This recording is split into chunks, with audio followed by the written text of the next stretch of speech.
In the late 1800s, there was something called the Dawes Rolls, which was basically a census that made records of people's ethnic backgrounds in order to determine which Native American tribes would get certain land allotments and other benefits. After slavery, many black people were associated with some of these tribes by bloodline, through marriage, through adoption, and even servitude. And because they were associated with these tribes, many black people were entitled to some of these benefits. The government did not want blacks to get these benefits, so they created a separate freedmen's list specifically for black people. They also started to list any full-blooded Native American who had African features as black because they didn't want them getting those benefits either. At the same time, they allowed white citizens to come in and pay money under the table to be listed as part Native American. 1895 and 1896, when a lot of the whites found out the benefits that these blacks are going to be entitled to, a lot of whites went to the Dawes Commission and say, look, why don't you put my name on there? They said, but you're not an Indian. So that's what they said, well, I'll give you $5. So then the rule got around, the policy got around that for $5 that a white could put his name on the Dawes Rolls and be called himself an Indian and be entitled to all these benefits, and all their children could be entitled to all these benefits forever. And so that became known as what's called a $5 Indian. And so if you go around now and check most of the Indians, the so-called Indians in America, about 90% of them are not even Indians. Those are just whites now who are passing as Indians. But they're getting all the benefits. And they're not paying any taxes, getting free college education. They put up a little reservation on the land that they don't live on. They have another home off and get all kind of benefits.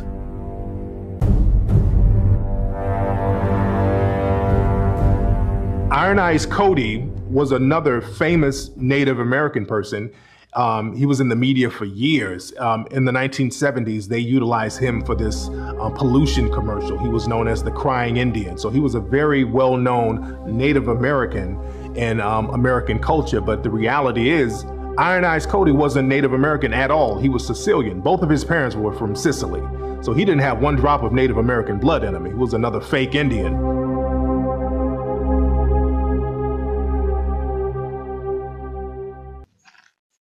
Shalom, brothers. Yahweh Shem Yahweh Shai. Brakata Yahweh Yahweh Shai. Brakata Yahweh Yahweh Shai. Brakata Yahweh Yahweh Shai. Brakata Yahweh Yahweh Shai. Yahweh Ba'ashem Yahweh Shai. Wa Barak, Wa Rapar, Wa Kazak. To the apostles, elders, and the brethren throughout the four corners. Shalom. Back again with a lesson. This lesson, I think I'm going to call it a brief history of the term $5 Indian.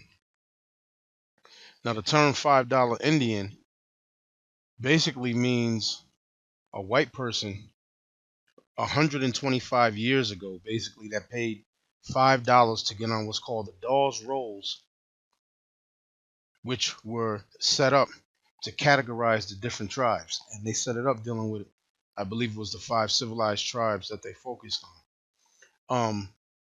And what they did was, once the Bureau of Indian Affairs was set up and the United States government awarded reparations to Native Americans, what was going on is when you had these different government agents that would go into certain reservations or certain lands where different tribes were located, they were doing something called the Dawes Rolls. And when they were doing that, white people got the word of it and would come and give them $5. So now remember, this is 125 years ago. $5 was a lot of money then. Would give them $5. They would get put on the Dawes Rolls, and then an actual native or a person who was that you would call an African American who was married into a native tribe or had children with a Native American, and those children would have claim to get a BIA check and to be able to get their education for free and get certain loans because of their Native American heritage. They weren't able to do that. They weren't able to become a part of that, because what they did was they systematically made sure that Negroes would not have access to that generational money that would be coming. And they cut a lot of Native Americans out of that too. But there were a good amount of Native Americans that actually were able to partake to get on the Dawes Rolls and get a BIA check. But there's a lot of you walking around today in America that are calling yourself African American, but you're really Native Americans. Because the so-called white man, they made it so that way you couldn't get on the Dawes Rolls. They also did a practice throughout the country here in America where they would physically go to the town halls and change birth certificates of Native Americans that said Native American and change it to African American. So that way you can't later go and become part of a tribe and get on the Dawes Rolls and then get these benefits that were set up for Native Americans. White people got those benefits. That's why if you go to a powwow right now, it's a bunch of white people there dressed up and trying to do the traditional dance and the fancy dance, and they looking at you like, what the hell are you doing here? Because 125 years ago, their great great great great granddad paid $5 to get on the Dawes Rolls of the Cherokee tribe or Choctaw or Miccosukee or whatever, and they got on the Dawes Rolls of those tribes, and now the actual people who are actually Cherokee or actually Choctaw, actually Miccosukee or whatever the case may be, Seminole, whatever the case may be, can't get on the Dawes Rolls of the tribe. Therefore, they can't get a BIA check. Therefore, they can't get none of the benefits that were set aside for Native Americans for the atrocity that was committed against them by the white man here in America. Now, this article, I did a lot of talking here at the beginning, but I'm just going to read through this. This article is called, is from a site called Indian Country Today. Paying to play Indian, the Dawes Rolls, and the legacy of $5 Indians. See this Indian land for sale? It was all about capturing land. Get a home of your own, easy payments. Perfect title, possession within 30 days. Fine lands in the West. Irrigated, irrigable, grazing, agriculture, dry farming. In 1910, the Department of the Interior sold under sealed bios allotted Indian land as follows. Look at that. So this was all about reclaiming the land out west, going out west, that a lot of the natives, after the Indian Removal Act, a lot of the natives here on the East Coast were sent out west to the Black Hills, to Oklahoma, so on and so forth, right? So now once they were out there, then they set this thing up where they started selling their lands, and they set up something called the Dawes Rolls and all that. Man, it's just a history of thievery of the so-called white man. That's why they you know what? Let me touch a scripture real quick. I'm gonna go and get start off with John 10 and 10. This describes you to the T. This is you in a nutshell. John 10 and 10. The thief cometh not but for to steal and to kill and to destroy. I am come that they might have life, and that they might have it more abundantly. The thief cometh not, which is the so-called white man, for to steal and to kill. Just look at his history. He's the master of destruction and to destroy, and that's all he has done. Period. So now let me go back here to the article. It starts off, Dawes Rolls rife with opportunities, with opportunistic white men and early appropriation. It may be fashionable to play Indian now, but it was also trendy 125 years ago, when people paid $5 a piece for falsified documents declaring them native on the Dawes Rolls. The so-called $5 Indians paid government agents under the table in order to reap the benefits that came with having Indian blood. Mainly white men with an appetite for land, $5 Indians paid to register on Dawes Rolls, earning fraudulent enrollment in tribes along with benefits inherited by generations to come. So that's what it was that was going on.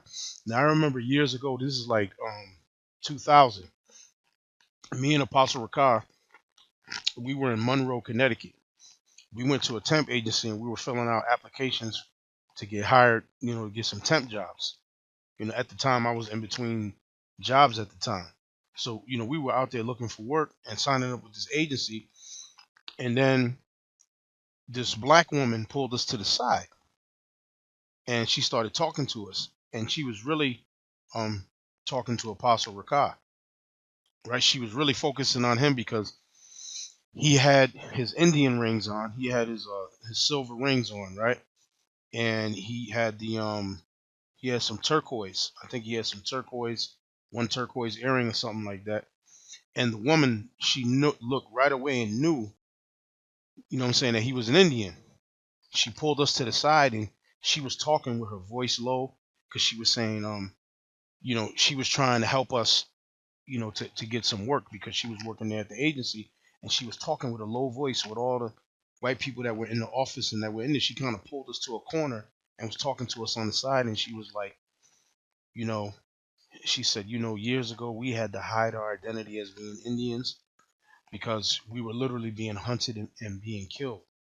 That's what the woman was saying. There was more to the conversation, but that was the gist of the conversation that we had with this woman in Monroe, Connecticut back in the year 2000, 2001, sometime around there. And but she was still like terrified in a way, and she was, talking to me and the brother in confidence on the side, and she was talking with a low voice, like, so everybody couldn't hear what she was saying. So this is the history of America. I'm gonna go back here to this article. It says these opportunistic white men who wanted access to land or food rations, said Gregory Smithers, associate professor of history at Virginia Commonwealth University. These were people who were more than happy to exploit the Dawes Commission, and government agents for $5 were willing to turn a blind eye to the graft and corruption. Because really, what it was all about was a land grab. It was all about seizing Indian lands, and this was the technique that they came up with, setting up the Dawes Commission and making it so these nasty, uh, flimsy, uh, red animals can become a part of a tribe and have entitlement to those lands and get the government money and food rations. And then later on, there were also student loans and things like that that were paid on behalf of Native Americans because of the atrocities that was committed against them by the United States government, by the cavalry and all that. So they got on the Dawes Rolls, and they got access to that. The scriptures say again, John 10:10, the thief comes not but for to steal and to kill and to destroy. All right. It says the Dawes Commission established in 1893 to force the General Allotment Act of 1887, or the Dawes Act. So the General Allotment Act of 1887 was known as the Dawes Act, was charged with convincing tribes to cede their land to the United States and divide remaining land into individual allotments. The commission also required Indians to claim membership in only one tribe and register on the Dawes Rolls, what the government meant to be a definitive record of individuals with Indian blood. Right? So they set this standard up of the Dawes Rolls, and it was all about seizing the Native American land. You already seized the land already and put them on the res, and now you wanted to seize that land, and this is how you did it. So these reservations that have these um, casinos set up, people think, oh, the Indians are making money. No, the white people who are playing Indian, the $5 Indians who are sitting there acting like they're natives but they're not, are the ones that's getting the money. And the actual people of the tribe, a lot of them, the majority of them, are suffering and in poverty. And the ones that's getting the money and benefiting from the casinos is not the everyday people of the tribe. It's the actual $5 Indians that paid to get on the Dawes Rolls some hundred and some odd years ago. Those are the ones that's benefiting from the casinos on native lands. Those are the ones that's benefiting. white people that's playing Indian.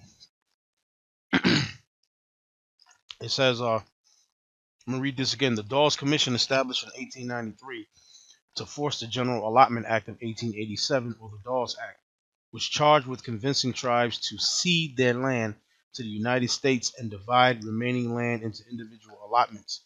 The commission also required Indians to claim membership in only one tribe and register on the Dawes Rolls, what the government meant to be a definitive record of individuals with Indian blood. So this was going to be the definitive standard that means you're Indian. So if you weren't a part of the Dawes Rolls, then you're not Indian. So let me read. I got to touch on another scripture that deals with this. This is going to be the book of Micah, the 2nd chapter. Micah, start at 1. Micah 2 and 1. Woe to them that devise iniquity. That's iniquity that they devise. The Dawes Act, that's iniquity. Woe unto them that devise iniquity and work evil upon their beds. When the morning is light, they practice it because it is in their power. And that's exactly what they were doing. It says they covet fields, and that's what they did, because it was about taking, seizing those Indian lands. It was an allotment act. And they covet fields and take them by violence, and houses and take them away. So they oppress a man and his house, even a man and his heritage. And that's exactly what you did to the Gadites. Okay? You did it to the Gadites, you did it to the Reubenites, you did it to Issachar, because out west, if a lot of you people out there don't know, Mexicans are Native Americans too, because California, Arizona, Texas, that was all Mexico before the so-called white man went out there and pushed them down and created a border and pushed them south of Texas. That was all Mexico. Mexican Indians are Native Americans also, by the way. It says, and they covet fields and they take them by violence. That's how you got America. It was through violence. You didn't vote for nothing. It was bloodshed. You stole it. And houses and take them away, so they oppress a man in his house, even a man in his heritage. There was even a point when you had the Plains Indians, okay, like the Apache, I believe the Apache and the Sioux, right? The Plains Indians, I'm just naming those two tribes in particular. When you white people were paid to go out there and kill the buffalo, they would be on the trains that would be going across the plains, and they would be shooting their guns from the trains, killing the buffalo, so that way you killed the food supply of the Plains Indians and starved them out. And you were just killing different herds and herds of buffalo, so that way they had no food to eat, because those buffalo, when they killed the buffalo, that was meat. The skins that was used to make clothing. They even used the bones for different things, to make weapons, to build things, whatever the case may be. So even with that, that's why the scripture says, and they covet fields, they take them by violence, and houses, and they take them away, and they oppress a man and his house, even a man and his heritage. And that's what this Dawes Rolls thing was about. Micah 2 verses 1, 2, and verses 1 and 2. That's the gist of it right there. So let me go back to the article. It says the Curtis Act, passed in 1898, targeted the 5 civilized tribes: the Cherokee, the Choctaw, the Chickasaw, the Creek, and the Seminole. Those were considered the 5 civilized tribes, forcing them to accept allotments and register on the Dawes Rolls. So they were forced to accept these allotments and register on the Dawes Rolls. The 2 acts, which came during a period of murky social context after the Civil War, when white and black men were intermarrying with Native American women, aimed to help the government keep track of real Indians while accelerating efforts to assimilate Indian people into white culture, Smithers said. By 1865, African Americans and white Americans were moving into the Midwest, into the Indian and Oklahoma territories, all vying for some patch of land they could call their own and live out their Jeffersonian view of independence. He said the federal government poured a lot of effort and energy into the Dawes Commission, but at the time, it was very hard for American, both Native and American governments to keep track of who was who, right? So, but now also what was going on, a lot of those Indian tribes, again, African Americans, runaway slaves, went amongst the Cherokee, the Choctaw, Chickasaw, the Creek, and the Seminole. African American slaves ran away and went amongst these tribes and married into the tribe and became warriors and became a part of the tribe and had children. So those children would have claim to uh, to be able to get benefits, a part of the to get on the Dawes Rolls and be a part of the Dawes Commission. But again, being the devils that you are, you made it so that they couldn't get on the Dawes Rolls. That's what you did. But that's the truth that really went on back then. You made sure that they couldn't get on the Dawes Rolls, but you allowed these $5 Indians, these white people, to get on the Dawes Rolls and claim that they're Native Americans and they're nothing more than a bunch of blood-sucking monsters.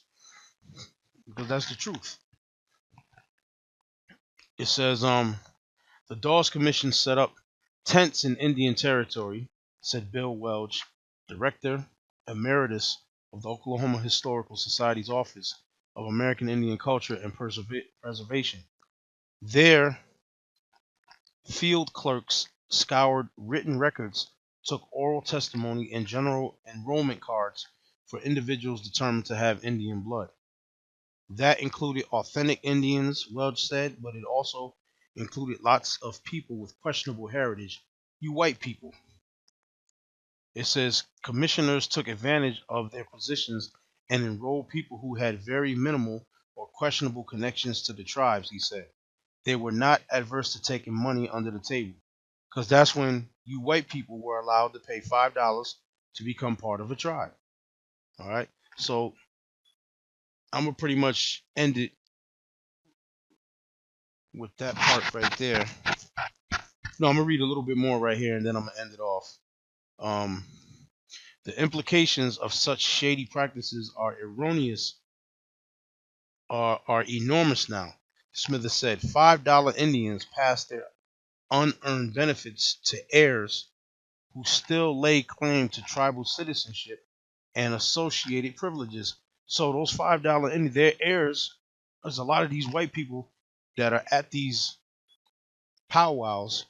When you go to these powwows at these different reservations, the Shinnecock Reservation, the Narragansett Reservation, you go to a Cherokee res, so on and so forth, you see a bunch of white people there dressed up with feathers, like I said, trying to do the fancy dance and the traditional dance, playing Indian, and they're nothing more than $5 Indians. They don't have any Indian heritage at all. They're just white people who got on the who paid to get on the Dawes Rolls. So that way you can keep actual Indians and actual people who are descendants off of them and from getting those benefits. And from the benefits to be able to pass down generationally to the grandkids, the great grandkids, the great great great great grandkids, the great great great great great great grandkids, so on and so forth. It says, now we have people who are white, but who can trace their names back to the rolls used by tribal nations to ascertain who has rights as citizens, he said. That's because they paid, their great great great granddaddy paid $5 to get on the Dawes Rolls. So now you can trace your name back to your great great great great granddad who got on the Dawes Rolls about 120 something years ago. So now that makes you Indian. Nah. That means we have white people who have the ability to vote at large. It means political rights. It means the potential to influence tribal policy on a whole range of issues. It means people have access to healthcare, education, and employment. The implications are quite profound for people who got away with fraud. All right. So, and what I'm going to do is I'm going to put this article in the description box when this video is uploaded on YouTube, so you can go read the whole article. You can take it, download it, whatever you want to do with it. So I'm gonna hit another scripture or two and end this off. Deuteronomy 28 and verses 33 and 34. And by the way, Deuteronomy the 28th chapter, this is talking about all the tribes. This ain't just talking about Judah, by the way. This is talking about all the tribes. All the tribes suffered this. All right. Now, I'm going to read Deuteronomy 28 and 33. It says, the fruit of thy land and all thy labors shall a nation which thou knowest not eat up, and thou shalt be only oppressed and crushed always, so that thou shalt be mad for the sight of thine eyes, which thou shalt see. And don't you think that that made them Gadites mad and pissed off as hell? It's one thing that you already stole their land and they're sitting on a reservation. Now you came and took that. And then generationally, you cut them out. You cut a good majority of them out and put white people up in there. So so pretty much those are the points that I wanted to make about the history of the Dawes Rolls and what the Dawes Commission set out. And so with that, I'm gonna say shalom, and I hope brothers got something out of this lesson.